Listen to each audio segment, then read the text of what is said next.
이 시간에는 하나님의 말씀을 봉독하겠습니다. 하나님의 말씀은 갈라디아서 3장 18절에서 22절에 있는 말씀입니다. 우리 갈라디아서 3장 18절에서 22절에 있는 말씀입니다. 믿음의 우월성 다섯 번째, 믿음으로 얻는 하나님의 유업이라는 제목으로 하나님의 말씀을 나누고자 합니다. 갈라디아서 3장 18절에서 22절입니다. 다들 찾으신 줄 알고 제가 봉독하겠습니다. 만일 그 유업이 율법에서 난 것이면 약속에서 난 것이 아니리라. 그러나 하나님이 약속으로 말미암아 아브라함에게 은혜로 주신 것이라. 그런즉 율법은 무엇이냐? 범법함을 인하여 더한 것이라. 천사들로 말미암아 중보의 손을 빌어 베푸신 것인데 약속하신 자손이 오시기까지 있을 것이라. 중보는 한편만 위한 자가 아니니 오직 하나님은 하나이시니라. 그러면 율법이 하나님의 약속들을 거스리느냐? 결코 그럴 수 없느니라. 만일 능히 살게 하는 율법을 주셨다면 의가 반드시 율법으로 말미암아 쓰리라. 그러나 성경이 모든 것을 죄 아래 가두었으니 이는 예수 그리스도를 믿음으로 말미암은 약속을 믿는 자들에게 주려 하심이라. 아멘. 여기까지만 제가 봉독을 합니다. 할렐루야. 하나님의 은혜와 또한 하나님의 보호하심이 오늘도 우리 선민장로교 성도님들 가운데 함께하기를 간절히 소망하고 기도하고 있습니다. 코로나 바이러스로 인해서 사회적 거리를 두기를 시작한 지가 벌써 한 달이 넘었어요. 그로 인해 우리들의 일상생활이 참 많은 변화를 가졌습니다. 매일 마스크를 쓰게 됐고 가게를 가도 2m 간격으로 이렇게 줄 서서 기다리다가 들어가고 또 어떤 가게는 갔더니 미리 예약을 하지 않으면 들어올 수 없다고 막아서기도 합니다.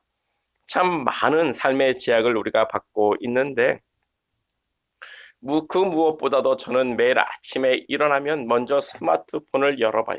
지난 밤 사이에 사람이 얼마나 죽었는지 또 오늘은 확진자 수가 얼마나 늘었는지를 먼저 확인합니다. 미국 전체와 버지니아 그리고 페어팩스 카운티에 나온 그런 통계를 먼저 확인하고 아침 잠자리에서 일어나고 있는데 참 안타까운 마음으로 하루의 일과를 시작하고 있는 거죠. 하나님께서 이 재앙을 속히 거둬주시기를 간절히 소망하고 기도합니다.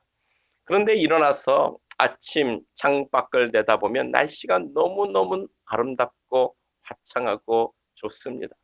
그 바깥 그 햇볕을 쳐다보고 있다 보면 이런 바이러스로 인해 사람들이 무참히 죽어간다는 것이 정말 느껴지지도 않고 믿겨지지도 않아요.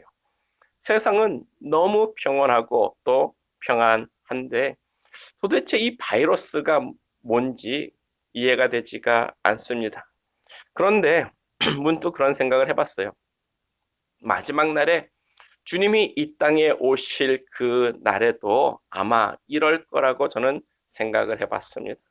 주님이 다시 오시는 그때도 세상은 이렇게 평온할 것이며 아름답고 하나님의 심판이 일어날 거란 생각조차 할 수도 없을 때 도적같이 우리 주 예수님의 재림이 임할 것을 생각해 보게 되는데 우리가 정신을 차려야 할 때라고 생각합니다. 제가 여러분들에게 정신을 차리자고 하는 것은 늘 이야기하지만 바를 정해 믿을 신이에요.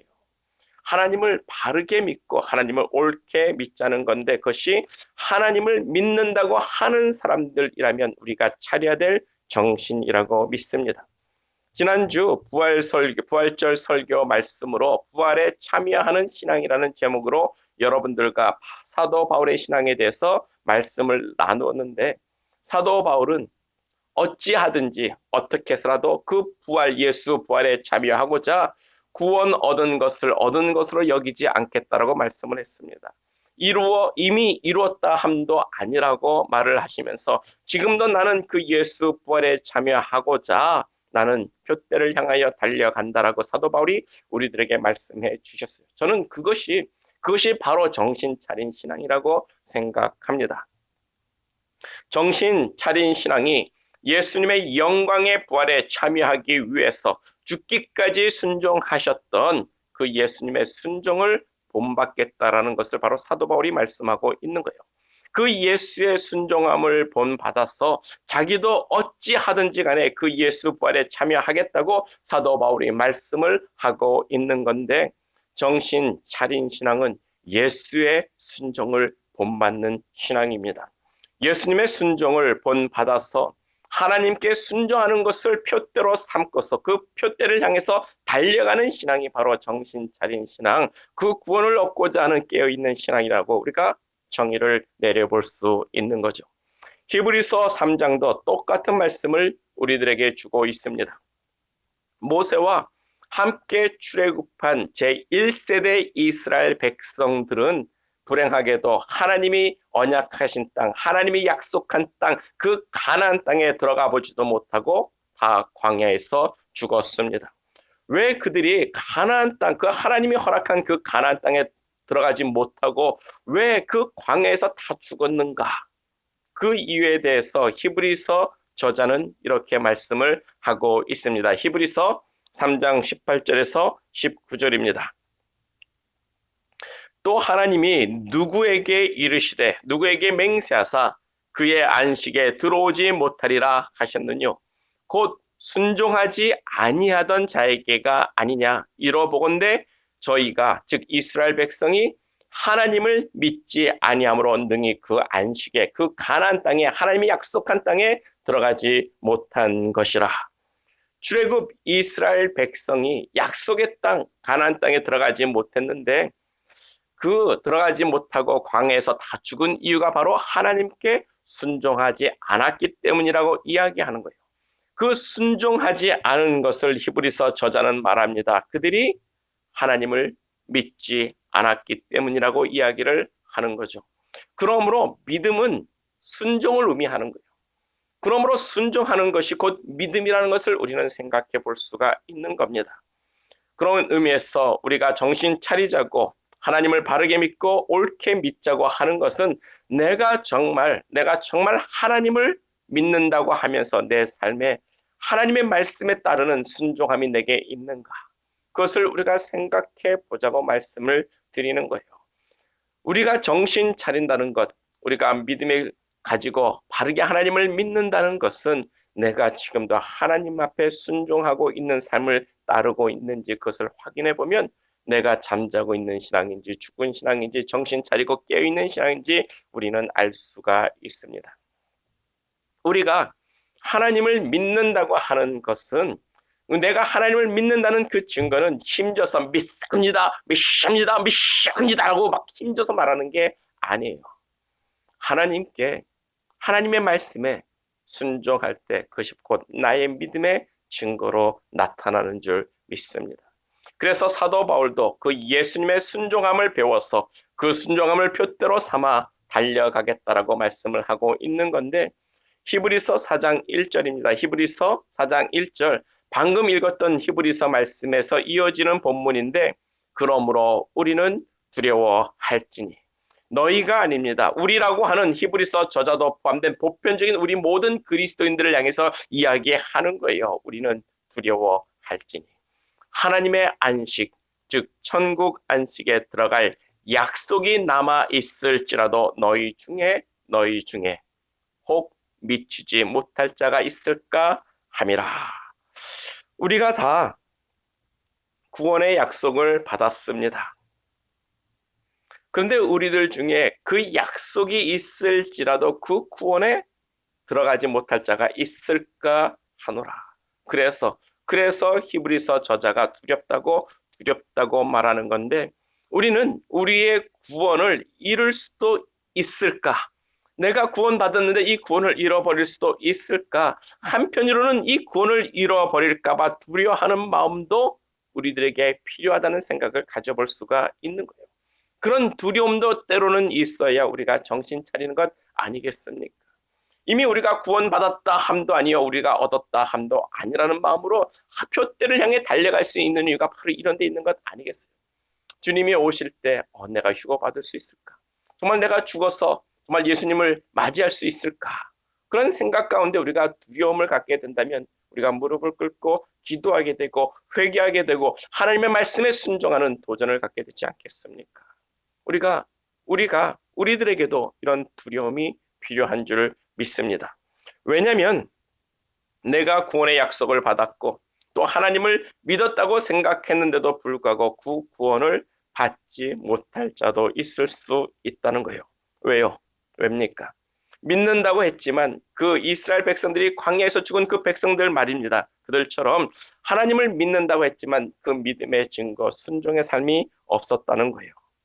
그러면 그 순종의 삶이 없었다면 믿음이 아닐 수도 있다는 생각을 우리는 가져볼 수 있는 거죠.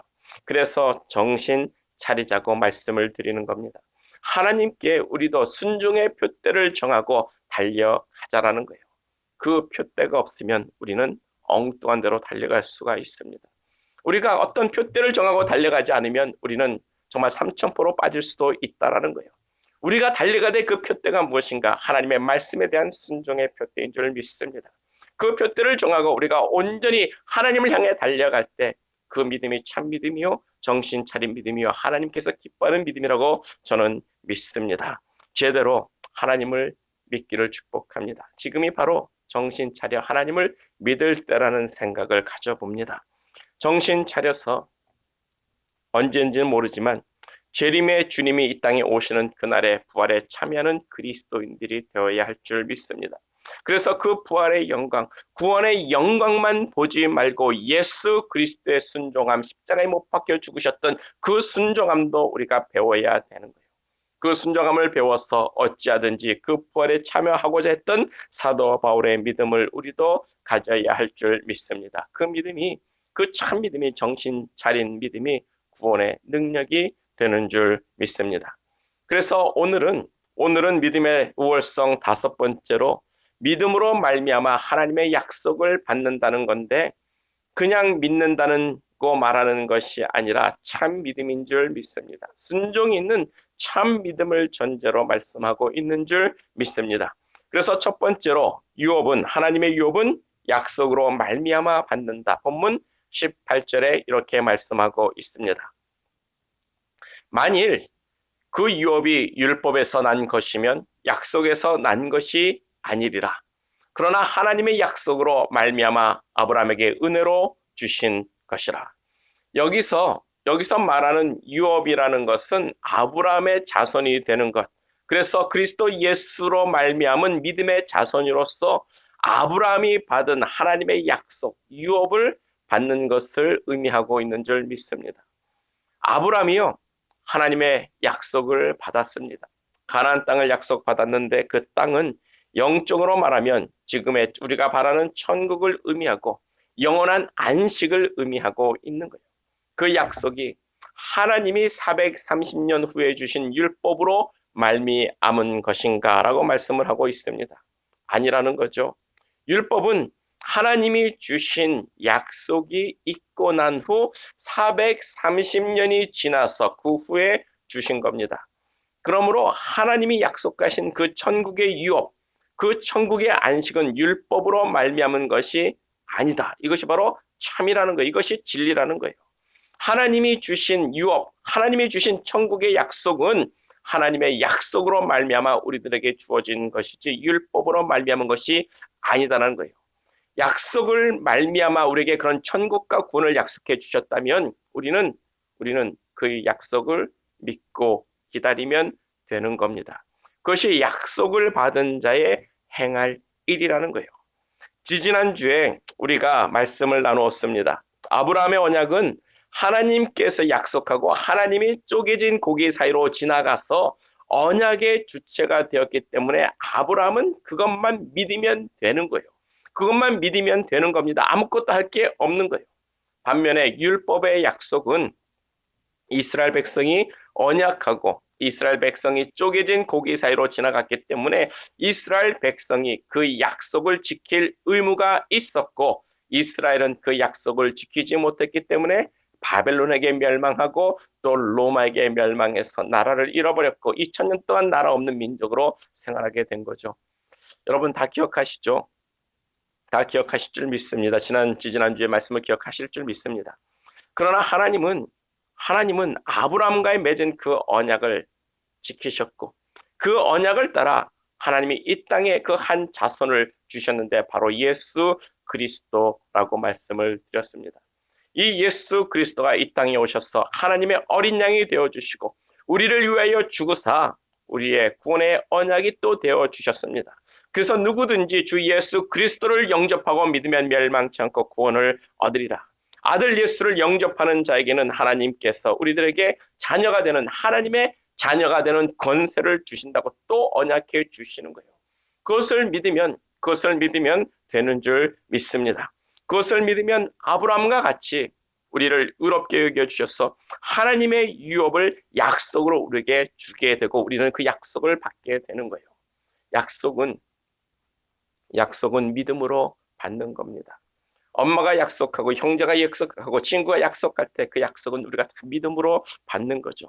그리고 믿음은 순종이라고 했는데 순종, 우리가 이 순종을 또 한번 생각해 볼 필요가 있어요. 아브라함이 하나님을 믿어서 의롭다고 여김을 받았습니다. 그런데 진짜 의롭다고 인정을 받게 되는 것은 하나님의 말씀에 따라 순종하여 이삭을 하나님께 번제로 드릴 때 비로소 하나님께서 이제야 네가 나를 참으로 경외하는 줄 알았다고 하나님께서 그 아브라함의 믿음을 확인하는 모습을 우리에게 보여주고 있다는 거예요. 그 이삭을 귀한 그 독자 이삭을 순종으로 말미암아 정말 하나님 앞에 드리게 될 때 그 순종으로 말미암아 한 자손이 약속이 되었는데 그 자손이 바로 예수 그리스도라고 이야기를 하고 있는 거예요. 바로 그것을 위해서 하나님은 아브라함의 믿음을 성장시키셨습니다. 그리고 결국은 아브라함이 하나님을 완전히 믿었기 때문에 아들 이삭을 죽여서라도 하나님께 번제로 바치기까지 순종을 하게 되는 건데 아브라함이 하나님의 무엇을 믿었습니까? 하나님의 약속, 하나님의 말씀을 믿었어요. 하나님께서 이스마엘이 태어났을 때 그가 아니라고 이야기했습니다. 종으로 양자 삼겠다고 했을 때 그가 아니라고 했습니다. 하나님께서 말씀하기를 너와 사라를 통해서 낳은 자식이 네 후사가 될 거라고 분명히 이야기를 하셨어요. 그 이삭을 통해서 그러면 하늘의 별과 같이 바닷가의 모래알같이 자손을 주신다는 말씀이 되는 것 아닙니까? 그 하나님의 약속을 믿었기 때문에 이삭을 죽여도 하나님이 능히 그 약속을 지키실 하나님이라는 것을 믿었기 때문에 이삭을 죽이라고까지 순종했던 거예요. 이삭이 죽으면 하나님께서 다른 자녀를 주실 거야. 아니면 죽은 이삭을 전능하신 하나님은 다시 살릴 수도 있을 거예요. 아니면 하나님의 뜻이 분명 하나님의 뜻이 거기에 있겠지. 그렇게 하나님을 믿고 순종하여 이삭을 하나님께 번제로 드렸을 때 하나님은 한 자손을 약속하사 나도 내가 아끼지 않는 독자 예수를 이 땅에 위하여 어린 양으로 내어놓겠다고 하나님께서 예수 그리스도를 이 땅에 보내주게 되는 겁니다. 그 믿음, 그와 같은 순종 있는 믿음, 그 믿음을 하나님이 우리들에게 요구하시는 줄 믿습니다. 그래서 정신 차리자라는 거예요.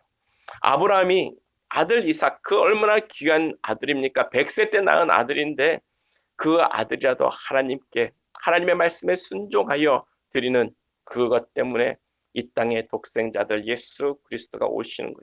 그렇다면 우리도 이 말씀을 적용해 보면 우리가 하나님의 말씀에 순종할 때 우리도 복을 누리는 겁니다.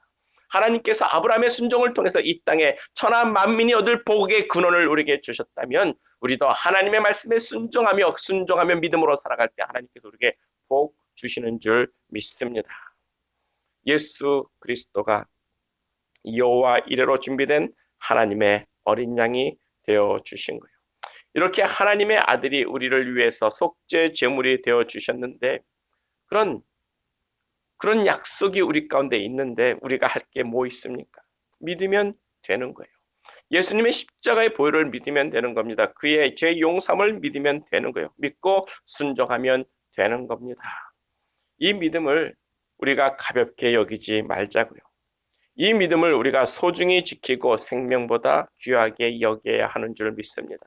그래서 그 믿음을 지키고자 수많은 순교자들이 이 땅에 생겼고 그들의 피와 그들의 믿음의 능력으로 복음이 우리들에게까지 와서 우리가 그 복음을 받고 믿음으로 하나님을 바라며 지금도 우리가 하나님을 소망하고 있는 거예요. 이 믿음을 우리가 가지고 있는 이 믿음을 자랑스럽게 생각할 수 있는 저와 우리 모두가 되기를 축복합니다. 이 믿음을 가지고 다시 오마 하신 예수님을 기다려야 되는 거예요. 주님은 언제 오실지 아무도 모릅니다. 그러나 왠지 그때가 주님이 오실 때가 다가옴을 우리가 느끼고 있지는 않습니까? 그러므로 우리가 정신 차리자고요. 예수를 바르게 믿고 하나님을 바르게 믿어서 어찌하든지 그 예수 부활에 참여하는 우리 모두가 되기를 간절히 축복합니다. 그래서 두 번째로 우리가 생각해 볼 것이 그러면 율법은 도대체 뭐냐는 거죠. 본문 19절에 이렇게 말씀합니다. 그런즉 율법은 무엇이냐? 율법은 무엇이냐? 범법함을 인하여 우리에게 더한 것이라. 천사들로 말미암아 중보의 손을 빌어 베푸신 것인데 약속하신 자손, 그 자손 예수 그리스도가 오시기까지 있을 것이라. 아멘. 하나님께서 아브라함에게 한 자손을 약속하셨고 그 자손으로 말미암아 원수 마귀 대적의 문을 얻을 것이며 천하 만민이 복을 얻을 것이라고 약속을 주셨는데 그 자손이 바로 예수 그리스도라고 이야기를 했습니다. 그런데 그 예수가 오시기까지 언약 자손의 뿌리가 지켜져야 하는 거예요. 그런데 모든 인간은 다 죄를 짓습니다. 죄를 짓고 사는 거예요. 그래서 하나님이 너희는 내 언약 백성이니까 내 백성답게 거룩하게 살라고 이스라엘에게 율법을 본문에서 말하기를 더하여 주셨다고 말씀을 하고 있습니다. 그런데 그 율법은요, 약속하신 자손 예수 그리스도가 이 땅에 오시기까지만이라고 분명히 사도 바울이 말씀을 하고 있습니다. 그 말은 율법은 영구적인 목적이 아니라는 거예요. 템포럴이라고 이야기를 하는 겁니다. 일시적으로 주어졌다라고 이야기를 하는 거예요. 여러분 할례를 아시죠? 할례의 유래가 아브라함이 하나님의 약속의 자녀, 이 약속을 기다리지 못하고 여종 하갈을 통해서 아들 이스마엘을 낳았습니다. 그래서 하나님께서 화가 나셨어요. 이 아브라함이 그 하나님의 약속을 끝까지 기다리지 못한 것에 대해서 화가 나서 나는 전능한 하나님이라고 엘샤다의 하나님이라고 하나님이 아브라함을 책망하시는 거예요. 나는 전능한 하나님, 무엇이든지 다 할 수 있는 하나님인데 왜 너는 내 약속을 기다리지 못하고 네 맘대로 다른 여자에게서 애를 낳았냐고 하나님이 책망하시는 겁니다. 그러면서 주시는 것이 바로 할례입니다. 할례란 내가 너에게 주는 약속의 자손은 너의 생식기가 없어도 내가 줄 것이라는 의미를 담겨져 있는 거예요. 더 정확히 말하면 내가 주는 약속의 자녀는 너의 생식기를 통해서 낳을 자녀가 아니다라는 것을 하나님이 말씀해 주는 겁니다. 할례 자른다는 의미가 있는 거예요. 그래서 마리아가 아기 예수를 결혼하기 전에 성령으로 말미암아 잉태하고 낳게 되는 거예요. 하나님이 주신 약속의 자녀는 사람의 뿌리에서 태어날 것이 아닌 것을 이야기하고 있는 겁니다. 하나님의 약속의 자녀, 하나님의 약속으로 말미암아 얻게 되는 거예요.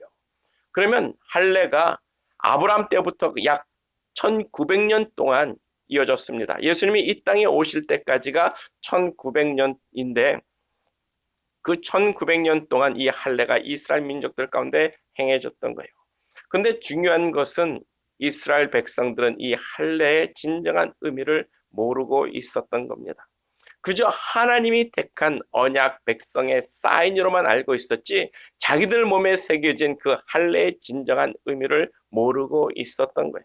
그래서 약속의 자손 예수님이 이 땅에 오셨는데도 불구하고 아직도 할례를 행하고 자신들은 언약 백성이라고 하나님이 주신 나중에 더하여 주신 그 율법을 지킬 것을 말씀하고 있는데 이것이 무슨 의미를 우리에게 주고 있는 겁니까?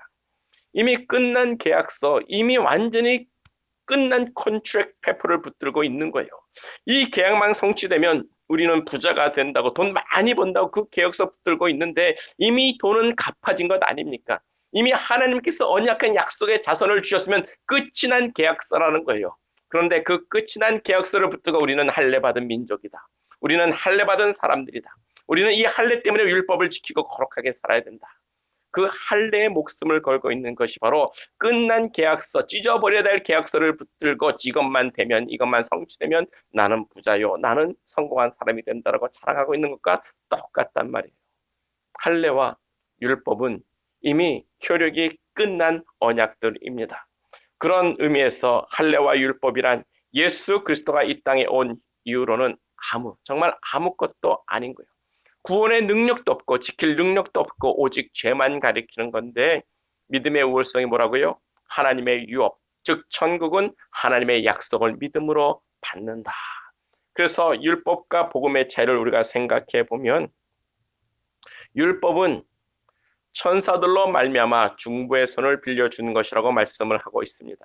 여기서 중보라 함은 선지자 모세를 말씀하고 있는 거예요. 반면 복음은 하나님의 아들 예수 그리스도로 말미암아 주신 겁니다. 차원이 달라요. 이 율법과 이 복음의 차원은 완전히 크게 차이가 납니다. 율법은 법을 지킴으로 구원을 받지만 복음은 믿음으로 구원을 받습니다. 둘 다 성경에 보면 둘 다 같은 복음이라고 이야기해요. 복음은 복음인데 예수 그리스도의 복음과 율법은 차원이 다른 복음이 되고 있는 거예요. 왜냐하면 약속하신 자손으로 오신 예수 그리스도의 복음은 하나님의 생명의 언약으로 말미암은 복음이라는 겁니다. 천사가 아니라 하나님이 계획하시고 하나님이 주관하시고 하나님이 이루신 구원의 복음이 되고 있는 거예요. 언약의 자손으로 오신 그리스도의 복음은 중보자가 사람이 아니라 하나님이 중보자가 된 구원의 복음이라는 겁니다. 이 율법과 예수 그리스도의 복음의 차이가 이렇게 크게 차이가 다르다는 거예요. 히브리서 1장 1절과 2절을 보면, 옛적의 선지자들로 여러 부분과 여러 모양으로 우리 조상들에게 말씀하신 하나님이 이 모든 날 마지막에 아들로 우리들에게 말씀하셨으니 이 아들을 만유의 후사로 세우시고 또 저로 말미암아 모든 세계를 지으셨느니라. 옛적에는, 예수님이 오기 전까지는 하나님이 모세와 같은 선지자들을 불러서 선지자를 통해서 말씀하셨습니다. 하나님께서 사람을 중보자로 세워서 이스라엘 백성들에게 말씀을 하셨는데 마지막에는 아들로 우리들에게 말씀하셨다고 하는 거예요. 여기서 이 마지막이란 말을 우리가 주목해 본다면, 이 마지막이란 더 이상 이보다 더 나은 자를 보낼 수가 없기 때문에 마지막으로 최후 통첩이라는 의미를 우리가 생각해 볼 수가 있는 거예요. 모세와 수많은 선지자들을 통해서 하나님께서 말씀을 하셨지만 사람들이 그 선지자들의 말을 듣지 않았습니다. 그래서 마지막으로 모든 날 마지막으로 이젠 아들 하나님의 독자 예수 그리스도를 이 땅에 보내사 모든 일을 이젠 결론 짓겠다라는 거예요. 데스시라고 말하는 겁니다. 더 이상은 없다라고 말하는 겁니다. 다른 계시도 없다라고 말씀을 하고 있는 거예요. 예수님이 이 땅에 오셔서 우리들에게 마지막 하나님의 통첩을 주셨습니다. 예수 그리스도를 믿고 예수를 영접하고 예수를 사랑하고 예수께 순종하는 자는 하나님의 구원을 받는다. 그러나 믿지 아니하는 자는 이미 심판을 받은 것이라. 이것으로 이 세상의 모든 결론을 저버리는 거예요. 예수를 믿는 자, 예수를 영접하는 하나님의 자녀가 되는 권세를 줬지만 믿지 아니하는 자는 이미 벌써 심판을 받은 자와 같다라고 요한복음 1장에 분명히 말씀하고 있습니다. 이것이 이 세상의 심판의 기준이 되는 거예요. 우리가 죽어서 하나님을 만날 때 마지막 백보자 심판 앞에 서게 되는데, 그곳에서 하나님이 우리를 심판하실 때 하나님이 딱 한 가지만 보는 겁니다. 뭐요? 너는 예수를 믿었느냐? 예수를 구주로 영접했느냐? 내가 그 예수를 너희를 위해서 내놓은 하나님을 위한 어린 양인데 너희가 그 예수의 속죄를 믿었느냐? 믿었으면 너는 구원받은 거예요. 믿지 않았으면 그 하나님의 희생을 믿지 않았기 때문에 이미 지옥 심판을 받게 되는 겁니다. 그것이 하나님의 마지막 우리들에게 주신 최후 통첩이 되는 거예요. 마지막으로 주신 겁니다. 더 이상 거기에 애댈 것도 없고 뺄 것도 없는 거예요. 지금이라도 누가 와서 내가 하나님의 계시를 받았다고 다른 구원을 이야기하면 그것은 강아지 소리요, 들을 가치가 없는 소리가 되는 겁니다. 그래서 사도 바울이 갈라디아서 1장에서 이 율법주의자들의 그 가르침에 대해서 흘나하게 비판하지 않습니까?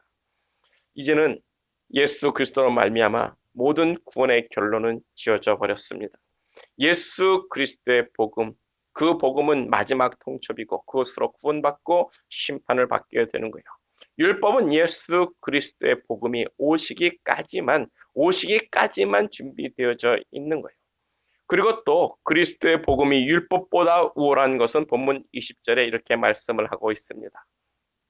중보는 한편만 위한 자가 아니니 오직 하나님은 하나이시니라. 중보는 한편만을 위한 것이 아니라 중보는 하나님과 우리 사이, 나와 하나님의 사이에서 중보하는 것이 맞습니다. 그런데 율법은 중보자가 없어요. 모세가 중보자의 역할을 했는데 모세마저 죽고 없습니다. 그러면 죄를 지면 법대로 죽어야 되는 거예요. 그런데 예수 그리스도의 복음에는 바로 예수 그리스도가 우리를 위한 중보자라고 이야기를 했습니다. 우리 인간처럼 오셔서 인간의 모든 나약함과 우리의 약함을 다 아시고 또 하나님을 아시는 하나님이에요. 예수는 하나님의 본체라고 했습니다. 예수는 영존하시는 아버지라는 이름을 가진 하나님이라고 말씀을 드렸어요. 그 예수가 우리의 중보자가 되어주고 하나님과 우리 사이에서 계십니다. 하나님의 우편에서 계신 예수 그리스도가 바로 우리의 영원한 중보자가 되는 거예요. 그러면 끝이 난 것 아닙니까? 하나님의 본체이신 예수님이 내가 김종엽이를 위해서 죄를 대신하여 내가 그 죄를 속죄하기 위하여 내가 십자가에 못 박혔습니다라고 하나님 앞에서 나를 위하여 변론해 주시면 그걸로 끝이 나는 거예요. 그러면 더 이상 할 말이 없는 겁니다. 내 죄는 예수 그리스도의 십자가로 말미암아 이미 속죄함을 받았기 때문에 하나님께서 나에게 죄를 물을 수가 없는 거예요. 그런데 어떤 사람이 딱 갔을 때 예수님이 나는 당신을 모릅니다라고 이야기하면 그걸로 끝이 나는 겁니다. 그걸로 이미 심판이 되는 거예요. 율법이 우리를 정죄하고 우리를 죄인이라고 지적해도 예수님이 한 말씀만 하시면 하나님도 오케이 하는 거예요. 예수가 하나님이시고 예수가 우리와 같은 육신을 가졌던 사람이기 때문에 우리 가운데서 참 중보자가 되어줄 수 있고 우리를 위해서 십자가에서 못 박혀 죽으신 하나님이 되시기 때문에 그냥 예수님이 오케이 하면 하나님은 자동으로 오케이가 되는 겁니다. 그래서 사망의 권세를 잡은 사탄이가 와도 우리가 죄인이라고 우리의 모든 죄를 낱낱이 끄집어내도 하나님이신 예수 그리스도가 우리를 위하여 중보하면 사탄이도 꽥소리도 못하고 물러가게 되는 겁니다. 이런 약속으로 오신 중보자 하나님 예수를 믿는 것이 율법을 지키는 것과 비교될 수가 있겠는가? 우리가 생각해봐도 비교 대상이 될 수가 없는 거죠. 그래서 본문 21절에 이렇게 말씀합니다. 그러면 율법이 하나님의 약속을 거스리느냐? 결코 그럴 수 없느니라. 만일 능히 살게 하는 율법을 우리들에게 주셨다면 의가 반드시 율법으로 말미암았으리라.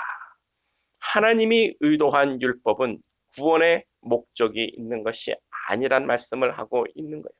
율법은 하나님의 기준입니다. 맞습니다. 우리가 율법을 지키며 사는 것이 참 좋은 거예요.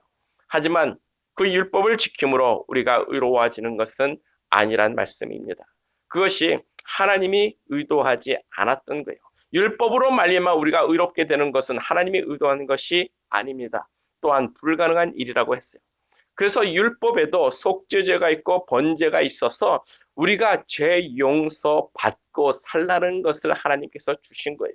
율법을 지켜서 의로워지는 것이 아니라 율법을 못 지킨 너희들의 모습을 정말 속죄죄와 번제를 드려 너희들이 회개하고 하나님 앞에서 용서함을 받고 살라고 주신 거란 말입니다. 그런데 말이죠. 우리는 다 하나같이 거짓말쟁이들입니다. 율법을 통해서 우리는 죄를 깨닫고 회개하고 살아야 하는데 우리는 다 거짓말쟁이에요. 우리는 다 거짓말쟁이라 우리는 율법을 지켰다고 말하는 사람들이란 말입니다. 여러분들이 경찰이 와서 교통 티켓을 이렇게 줄 때 경찰이 이렇게 여러분들의 차를 세면 여러분들이 뭐라고 대꾸를 하십니까? 경찰이 오면 What is the problem? 내가 뭐 잘못했습니까? 라고 이야기하죠. 그래서 경찰이 당신은 지금 스피드를 했습니다라고 하면 그러면 난 그렇게 빨리 달린 적이 없는데요. 당신은 스탑사인을 제대로 지키지 않았습니다. 그러면 아니요 나는 분명히 스탑사인 했습니다. 스탑에서 섰습니다라고 이야기하지 않습니까? 경찰이 와서 당신 방금 빨간불에 지나갔습니다. 그러면 아니요 나는 노란불에 지나갔습니다. 그것이 바로 율법을 대하는 우리들의 태도란 말이에요. 죄 안 졌다고 하는 것 그것이 우리들의 본성이란 말입니다. 그래서 나는 율법을 지켜서 죄가 없노라. 그것이 율법주의자들의 문제예요. 우리들의 문제가 되는 다 거짓말이 되고 있는 거예요. 우리는 죄인입니다. 우리는 죄인입니다. 그것에서부터 구원의 문이 열리게 되는 줄 믿습니다. 본문 22절입니다. 본문 22절을 보면 성경이 모든 것을 죄 아래 가두었으니 이는 예수 그리스도를 믿는 믿음으로 말미암아 약속, 구원의 약속을 믿는 자들에게 주려 하심이라. 우리는 불가촉 죄인이에요. 건드리거나 바꿀 수 없는 죄인입니다. 우리가 죄인이라는 것은 바꿀 수 없는 진리인 줄 믿습니다. 그것을 알려주는 것이 율법이고 그것을 알려주는 것이 성경이라고 말씀하고 있는 거예요. 성경을 모든 것을 죄 아래 가두었나니 우리가 죄인이라는 것을 깨닫는 것에서부터 시작해야 하나님의 약속을 붙들고 그 약속으로 말미암아 믿어 하나님의 구원에 이르게 되는 줄 믿습니다. 아멘. 우리가 죄인이라는 것을 깨닫고 이 죄인이 살 수 있는 길은 예수 그리스도 하나님의 언약에 있다는 것을 깨달을 때 우리는 믿음으로 하나님의 약속을 받을 수가 있는 거예요. 그래서 믿음입니다. 오직 믿음. 믿음으로 구원받는 것이 복음의 진수이고 진리이며 하나님의 언약하신 구원의 복음이 되고 있는 거예요. 그래서 다음 주에 이어지는 23절을 보면 이 믿음을 의인화시켜서 믿음과 예수를 거진 동일시하게 이야기를 하고 있어요. 예수하면 믿음입니다. 믿음하면 의로움이고 의로움하면 하나님의 구원의 언약, 약속이 있는 줄 믿습니다. 이 믿음을 우리가 사랑하고 소중히 여겨야 하는 거죠. 우리가 참으로 어지러운 세상에 살고 있습니다. 코로나 바이러스가 우리의 삶을 어떻게 바꿀지 세상이 주목하고 있어요. 또 많은 변화를 우리에게 분명히 줄 것이라고 이야기를 합니다.